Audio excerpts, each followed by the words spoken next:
আমার ছেলেরা, আমার কিশোর, আমার নওজোয়ান, আমার 16 বছরের সন্তান, এত অল্প বয়সে তুমি এত গুনাহ, এত নাফরমানি কেমনে করছো বাপ? তুমি কেমনে সহ্য করবে আব্বা? আমার 16 বছরের সন্তান আছে। আমার প্রথম সন্তানের বয়স 16 বছর বরাবর। এই জন্য 16 বছর বয়সী ছেলে তুমি আমার সন্তান। তার চাইতে একটু বয়স্ক, একটু বেশি যাদের বয়স 18, 20, 22, 25, প্রিয় সন্তান, তুমি আমার ছোট ভাই। তুমি বলো, গত 365 দিনে তোমরা কোনদিন যারা ফজরের নামাজ পড়ো নাই, আমার সন্তান, কেমনে তুমি মৃত্যুর এই যন্ত্রণা সহ্য করো? বলো ভাই।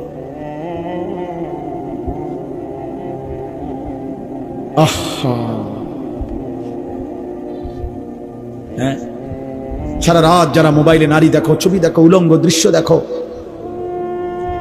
এত নারী, এত ছবি, এত জিনা, এত বেবিচার, এত অসভ্যতা, নিজের হাত যারা নিজের লজ্জাস্থানে গুনাহের কাজে ব্যবহার করছো, কি করছো বা? আমি যে এর চাইতে বেশি আর বলতে পারছি না। আমি যদি একলা পাইতাম যুবক, তোমার আমি একলা আরো অনেক কিছু বলতাম। এই না, আমার উস্তাদ বসা, মুরব্বী বসা, ওলামা বসা, বয়স্ক লোক বসা, আমার জিন্দিগির ফিকির এটা, আমার রাত দিনের মেহনত এটা। মুসলমানের কিশোর নওজোয়ান ফিরবে। বলো ভাইয়া, তোমরা কি হিসাবে?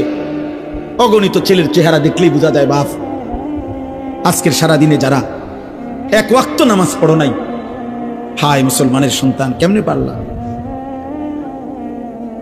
তুমি কি মরবা না? তুমি কি কবরে যাইবা না বাপ? এই পৃথিবীর কত রাজা বাদশাহ কবরে চলে গেছে, তুমি কি কোনোদিন কবরস্থান দেখো নাই? তুমি কারো জানাজা পড়ো নাই? তুমি কি কোনো মানুষের লাশ দেখো নাই? আমি 5 দিন আগে আমার জ্যাঠার সাথে কথা বলে আসছি বাড়িতে, খোঁজ খবর নিছি। 5 দিন পরে আমার জ্যাঠা মারা গেছে। আমি জ্যাঠার দিকে তাকাইয়া বাড়িতে গিয়া দেখছি, আমার এই সেই মানুষটা যার সাথে আমি কথা বলছি, উনি নাই, চুপ হয়ে গেছে, হাত নড়ে না, পাও নড়ে না। আমি জানাজা পড়াইছি আমার জ্যাঠার, তো জানাজার আগে আমি আমার জ্যাঠার কবরটা খালি, তখন কবরে রাখে নাই। আমি কবরের দিকে তাকাইয়া অনেকক্ষণ, 8-10 মিনিট হইব, আমার বাবার কবরের পাশে আমার জ্যাঠার কবর। আমার আব্বা আগে ইন্তেকাল করছে। আমার জ্যাঠার কবরের দিকে তাকাইয়া অনেকক্ষণ খালি কবরের দিকে তাকাইয়া ছিলাম। তাকাইয়া আমার মনে হইল কবর যেন আমারে ডাক দিয়ে বলছে, আনিস, আমার কাছ থেকে 1 মুঠ মাটি দিছিলাম আমি তোমার জ্যাঠারে বানাইবার জন্য, আজ আমার মাটি আমি ফেরত নিলাম। নওজোয়ান, তোমার মাটি মাটির কাছে ফেরত চলে যাবে। তুমি মাটি ছাড়া আর কিছু না। তোমার এই চোখ, নাক, কান, হাত, পাও, হ্যাঁ, এটা চোখ, নাক, কান, মাটি, মাটি, ও মাটির টুকরা। ওয়ালাকাদ খালাকনাল ইনসানা মিন সুলালাতিন মিন তিন। আল্লাহ বলছে, শুকনো মাটি থেকে, ঠনঠনে মাটি, আমি সেখান থেকে মানুষকে সৃষ্টি করেছি। তুমি মাটির একটা টুকরা ছাড়া আর কিছু না। আর মাটির এক টুকরা এত অহংকার করা এত বড় মালিকের সামনে সাজে না রে বাপ, উচিত না, উচিত না। এত বড় মালিকের নাফরমানি করছো কেমনে? কোরআনুল কারীম আল্লাহ নাজিল করছে 30 পারা। এতগুলো কথা আল্লাহ কোরআনে বলছে, 30 পারা নবীর জবান দিয়ে বলাইছে, 23টা বছর কোরআন শরীফে আছে। ফাবি আইয়ি হাদিসিন বাদাহু ইউমিনুন। আল্লাহ বলছে, বান্দা বল না রে, আমি আর কেমনে বললে, আর কোন কথা বললে, আর কতবার বললে বান্দা তুমি আমার কথা মেনে নিতা? এই নাফরমান, এই বেনামাজি, দাঁড়া, এখন দাঁড়া। ফজরের নামাজ পড়ো না যারা, গত 1 বছর ধরে, হাইওয়ান, মুসলমানের বাচ্চা এত নিকৃষ্ট হয়? তোর কোনো মা নাই, তোর কোনো বাপ নাই বেটা, তোর কোনো আল্লাহ নাই, তোর কোনো নবী নাই, তোর কোনো ধর্ম নাই, নাফরমান জীবন মানে হুদাবাদ। জিন্দিগি মানে শুধু ভাত, জীবন মানে শুধু ঘুম, জীবন মানে শুধু পেশাব পায়খানা, জীবন মানে শুধু লজ্জাস্থানের চাহিদা পূরণ, এগুলো তো কুত্তারও পূরণ হয়। এই নাফরমান, খানা তো কুত্তাও খায়, ঘুম তো কুত্তাও যায়, পেশাব পায়খানা তো কুত্তারও হয়, লজ্জাস্থানের চাহিদা তো কুকুরও পূরণ করে। কুকুরের বাচ্চা হয় না? কথা বলে না, কুত্তার বাচ্চা হয়নি তো কুকুরের বাচ্চা হয় মানেই তো তার চাহিদা পূরণ না হইলে বাচ্চা হয় কেমন? তো তুমি এটা কি ভাবছো বাপ?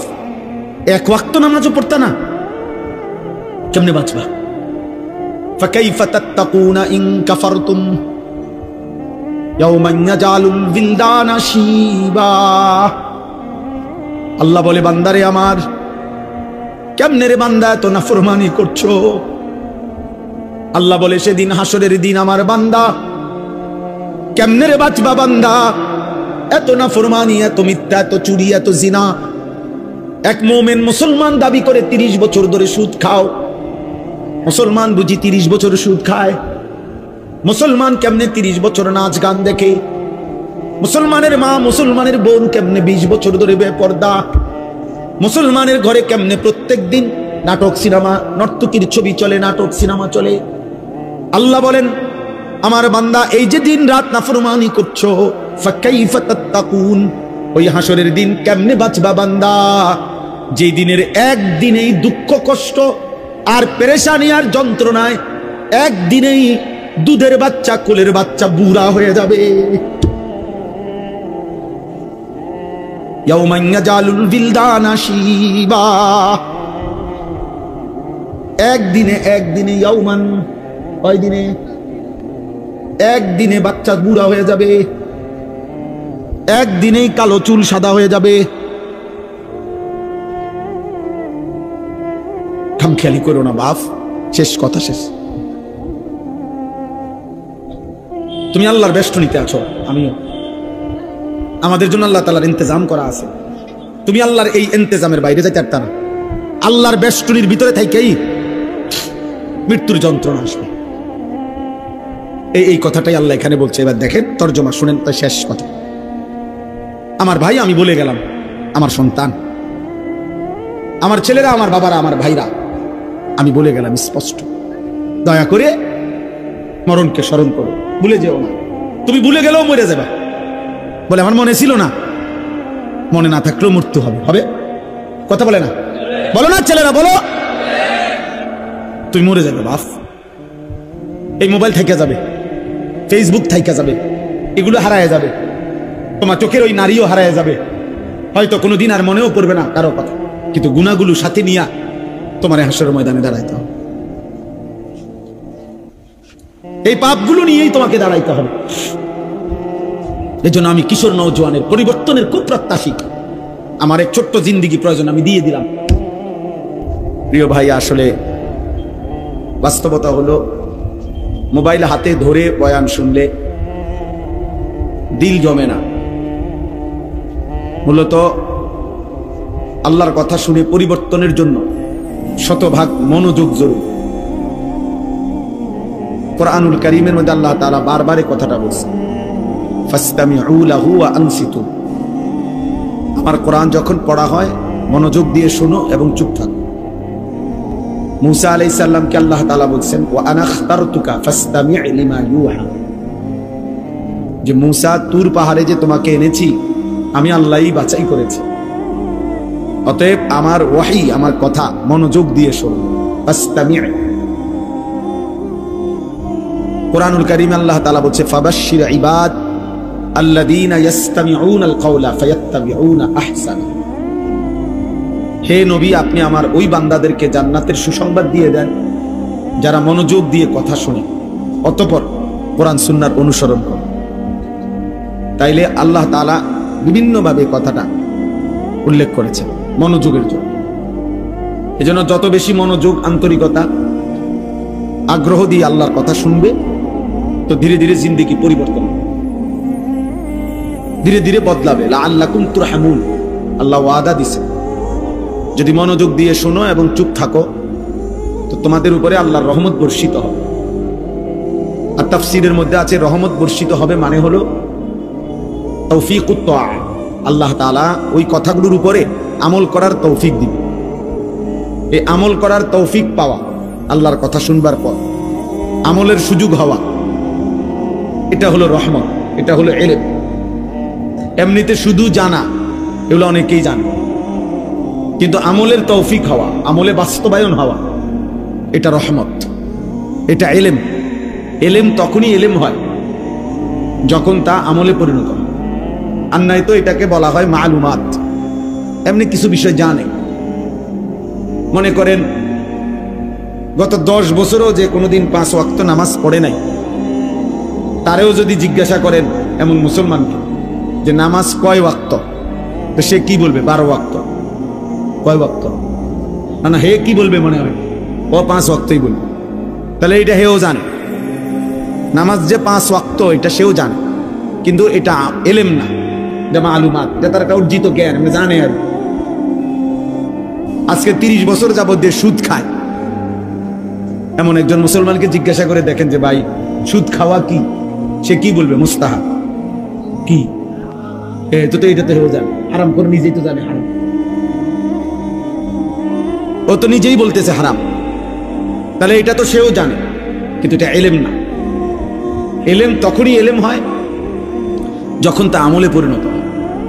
মুফতি শফি রহমতুল্লাহ আলাই এই কথা বলছে। এই জন্য বললাম, আমলে পরিণত হওয়ার জন্য, আমলের তৌফিক পাওয়ার জন্য, রহমত পাওয়ার জন্য আল্লাহর কথা মনোযোগ দিয়ে শুনতে হবে। একজন বিশ্ববিখ্যাত বুজুর্গ ছিলেন, ইমাম ছিলেন, হাদিসের জগতে ইমামুল জারহ ওয়াত তা'দীলদের অন্যতম সুফিয়ান ইবনে উয়াইনা রাহমাতুল্লাহি আলাইহি। তিনি বলছেন 5টি জিনিস একসাথে হলে ইলম পূর্ণ হয়। 1 নম্বর আল ইস্তিমা, মনোযোগ দিয়ে শোনা। 2 নম্বর আল ফাহমু, বুঝতে চেষ্টা করা, কি বললো আমি বুঝলাম কিনা। 3 নম্বর আল হিফজু, মুখস্থ করা। 4 নম্বর আল আমালু, আমলে পরিণত করা। 5 নম্বর আন নাশরু, অন্যের কাছে পৌঁছিয়ে দাও।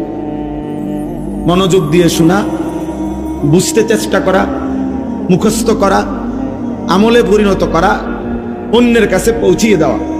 এই 5টা একত্র হলে ইলম পূর্ণ হয়। অনেক তালেব ইলম ভাই আছে, তোমাদের জন্য বললাম। এই জন্য আমি এই বিষয়টা কঠোরভাবে বলতে চাই। মোবাইল হাতে ধরে রাখলে দিল বসে না, মনোযোগ আসে না। যে এটা ধরে রাখে সারাক্ষণ তার অন্তরে এই মোবাইলের কথাই মনে পড়ে, সারাক্ষণ দিলের মধ্যে এটাই আসা যাওয়া করে। এই জন্য একবার আগায়, একবার ফিচ্ছায়, একবার ডাইন দিকে নেয়, বাম দিকে নেয়, ছোট করে, বড় করে, এ বিভিন্ন রকমের সদরবদল করে। হ্যাঁ, বাস্তব, এটা পরীক্ষিত কথা। ফলে ওই বাচ্চারা সারাক্ষণ ফিকির এটা নিয়ে। এখন কারো মোবাইলের মধ্যে যদি 1 লক্ষ ওয়াজ থাকে, সুন্দর করে ক্লিয়ার সাউন্ড, ক্লিয়ার আওয়াজ, ক্লিয়ার পুরা ওয়াজ, মনে করেন এমন 10,000 না 10 লাখ ওয়াজ আছে, তো তার কবর রাজা মাফ তো লাভ হলো কি? লাভ কি হলো? এর জন্য হাকিমুল উম্মত মুজাদ্দিদুল মিল্লাত হযরত মাওলানা শাহ আশরাফ আলী থানভী রাহমাতুল্লাহি আলাইহি বলছেন, মানুষের অন্তর, মানুষের দিল একই মুহূর্তে 2 জিনিস একই মুহূর্তে ভাবতে পারে না। এটা মনোবিজ্ঞানেরও কথা। অন্তর একসাথে 2 জিনিস ভাবে না, একটা সরাইয়া আরেকটা ভাবতে হবে। এজন্য মোবাইলের ভাবনা যদি দিলের মধ্যে বসে থাকে, তো নিজের ভাবনা আর আসবে না, নিজের কোনো অনুভূতি জাগবে না। এজন্য দোস্ত, আমি আবারও অনুরোধ করছি, একজনও হাতে মোবাইল ধরে ভিডিও বা রেকর্ড করার চেষ্টা না কর। যার অসুবিধা হয় চলে গেলে ভালো। আমি আবারও বলছি, যেহেতু আমি নির্বাচনের জনসভা না, আমি কোনো প্রার্থীও না, ভোট চাইতে আসিনি, আসছি এখানে সব আমার মুরব্বী ওলামায়ে কেরাম, আমার উস্তাদ বসা। হুজুর আমার সরাসরি উস্তাদ, আজকের মাহফিলের যিনি সভাপতি, এই এলাকার কৃতি সন্তান, ব্রাহ্মণবাড়িয়ার হাজারো লাখো ওলামায়ে কেরামের হৃদয়ের মানুষ, সারা দেশের ওলামায়ে কেরাম যাকে ভালোবাসে, হযরত মাওলানা আলী আজম সাহেব। হুজুর আমার সরাসরি উস্তাদ, আমি দারুল আল-কাবেরী ছাত্র। তাইলে এই জন্য মুরব্বীদের সামনে শুধু বলা, সামান্য কিছু কথা। শতভাগ মনোযোগ জরুরি, আজকে রাত না, সব সময় সব সময় সব সময়। এরপরে আমি যে বললাম, আমার কথা হইল বিকট আওয়াজে ঠিক বলে ওঠা, আর তখন পাশের 10 জনে হাসে, মানে অন্যরা হাসে দিছে ঠিক। এটা কি ধরনের কথা হলো? এটা তো একটা ফালতু আওয়াজ হলো, এটা তো ভদ্রতা হলো। অন্যরা যদি হাইসাই দেয় তত বুঝাই গেল এটা মস্কারি করা হলো, এটা তো এক ধরনের তামাশা করা হলো। এই জন্য এটা জরুরি বুঝা। অনর্থক এতটা বিকট আওয়াজ করা কোনো প্রয়োজন নেই। স্বাভাবিক ঠিক বললে কোনো গুনাহ নাই, কিন্তু স্বাভাবিক আওয়াজে বলল।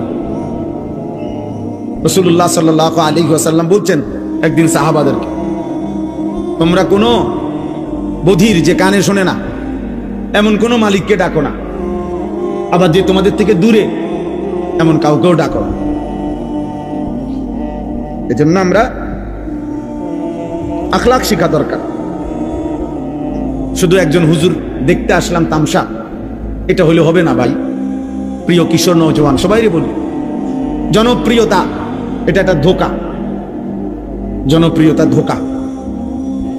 কারো জনপ্রিয়তা দ্বারা বক্তারও কোনো ফায়দা নাই, শ্রোতারও কোনো ফায়দা নাই, কোনো লাভ নাই। মনে করেন আমারে 1 কোটি মানুষ চিনে, একেবারে সারা বাংলাদেশের 10 কোটি মানুষ আমারে চিনে, তো আমার কবর রাজা মাফ তো তার লাভ হলো কি? তো আমি এই জনপ্রিয়তা দিয়ে করব। আর একটা ছেলে ভাবো ভাই, যে মনে করেন আমারে চিনে 10 লাখ মানুষ, 1 কোটি মানুষ আমারে চিনে, তো এতে তোমার লাভ কি? আমারে চিনলে তোমার কি তা? তুমি লাফাও কি তা? চিনে আমারে ফাল মার দি তুমি। কথা বুঝছেন না? মানুষের চিনে তো আমারে না, তো তোমার কি তা? তুমি এরকম লাভ মারো কা, দৌড় মারো কা? তাইলে আমার জনপ্রিয়তা দিয়া তোমার লাভ কি? কথা বলে না। আমার জনপ্রিয়, আমারে চিনলে তোমার লাভ কি? আমারে না চিনলে তোমার সমস্যা কি? আমি তোমার ভাত খাই? এই জন্য না আমার কোনো ফায়দা আছে না আপনাদের কোনো ফায়দা আছে। উভয়ের জন্যই বক্তা শ্রোতা, উভয়ের জন্যই খোদার কসম ঈমান আমলের মধ্যেই ফায়দা। উসিকুম ওয়া ইয়া, যুগ যুগ ধরে বুজুর্গানে দ্বীন বলতেন, আল্লাহর কথা বলে বলতেন যে হে আল্লাহর বান্দারা, আপনাদেরকেও বলছি নিজেকেও বলছি। তাহলে কোরআনুল কারীমের সমস্ত কথার, আজকের সমস্ত ওয়াজের মুখাতাব সম্বোধন বক্তার জন্য শ্রোতার জন্য। মানে যে কথাগুলো আপনাদেরকে আমল করতে বলা হয়, তো এগুলোর থেকে আমরা মুক্ত নাকি? আমরা বাদ? কথা বলে না, আমরা বাদ।